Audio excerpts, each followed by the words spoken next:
march through downtown Jackson. No justice! No peace! No justice! No peace! It's not about me, it's about us.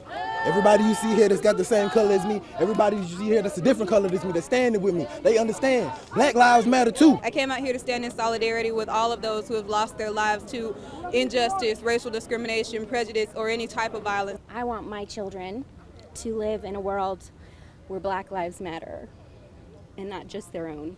You will!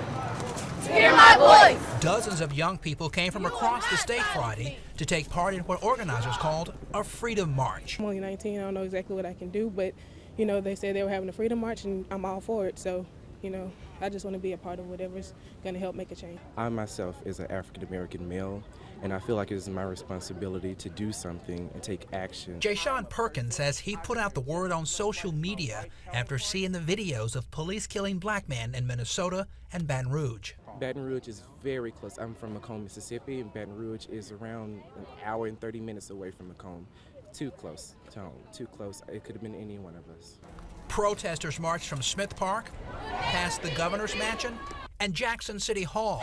Don't shoot! Hands up! Don't shoot! Before stopping at police headquarters. And to tell them that we're not scared anymore. We're not scared to let them know that we're afraid, because we can't step outside our own houses without someone throwing a stereotype on us. Just because I'm black and I have dreads doesn't mean I'm ignorant. My great-grandmother was born in 1921, and we're still facing problems that are over 100 years old.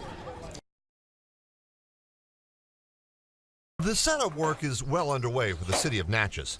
It has been raising big expectations all year long for the celebration of its tricentennial. We just want people to come and celebrate with us here in Natchez. We're super excited about Natchez. The mayor says each day this year, the city has been showcasing a different aspect of the city and its culture. Natchez is the oldest settlement on the Mississippi River. We have wonderful people here. We have more antebellum structures than any other city. They bloom up as green as anything there in the courtyard. The visitors have been rolling in, drawn by the mix of old homes and historical importance. August 3rd, 1716 is when this Natchez community was founded, a French colony actually established here high above the Mississippi River. But of course the Natchez Indians were already here. A lot of history to be learned here. The city is the southern anchor of the Natchez Trace Parkway and a hub of Mississippi River commerce since the 1700s.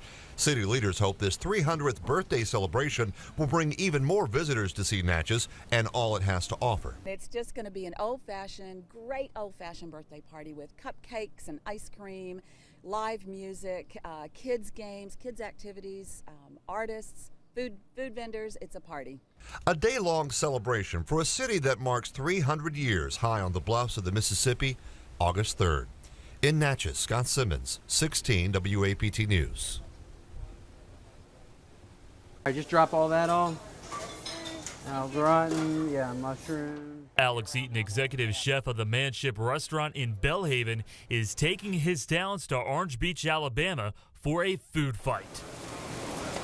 I actually think they call this the Super Bowl of food competition. So, it's the biggest one for sure in the United States. Big money up for grabs. This is a one-time shot. I'm not going to make a habit of doing competitions because at the end of the day, I'm a family man. Eaton will battle 40 other cooks from around the country to see who's got the best seafood dishes. My philosophy since I started this was I'm just going to do what I do every single day, what I've been trained to do. And if that's what they want and that's what tastes good and that's what these judges want is something authentic, then we'll win. He kicked off his culinary championship quest with the state title. I ended up winning that competition, and I thought, I guess now I'm representing the state of Mississippi. Then he was crowned Seafood King of America after cooking in the competition in New Orleans. Eaton has already won several awards, as you can see here, but we want to find out what the patrons thought. Did they think the food was good enough to be in a world championship? Here's what they had to say. I think it's absolutely deserving. It should totally go. Everything was exquisite. With the quality of food that he's serving here, could be all over the world. But Eaton knows he's in for a fight. This is his first world competition. One of the disadvantages I have is some of these competitors, this is all they do. But once the timer starts, it's game on. I kind of channel the anxiety and the nerves into a clear head. So, you know, where most people get nervous and might screw up, I kind of get nervous and get more focused. And Eaton has one thing to say to his competition. Here comes Mississippi, baby. For 16 WAPT News, I'm Nathan Scott.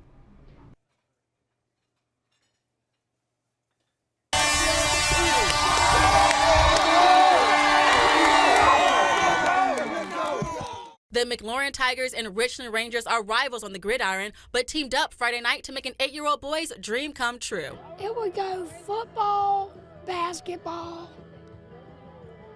and then soccer. Josh Sexton suffers from terminal cancer. He's a real good kid. He works hard, does what he's supposed to. He's always got a big heart, and I think it's a really nice thing what we're doing for him. Josh suited up in a Tigers uniform and took to the field with the teams. If they get him away, they know they're going to get knocked out. So. Then the big moment. He took the ball and scampered 30 yards, dodging defenders on the way to the first touchdown of the night. Third to the second half, a kickoff to the Rangers. The excitement and emotion of the moment overwhelmed Josh's mother and brother.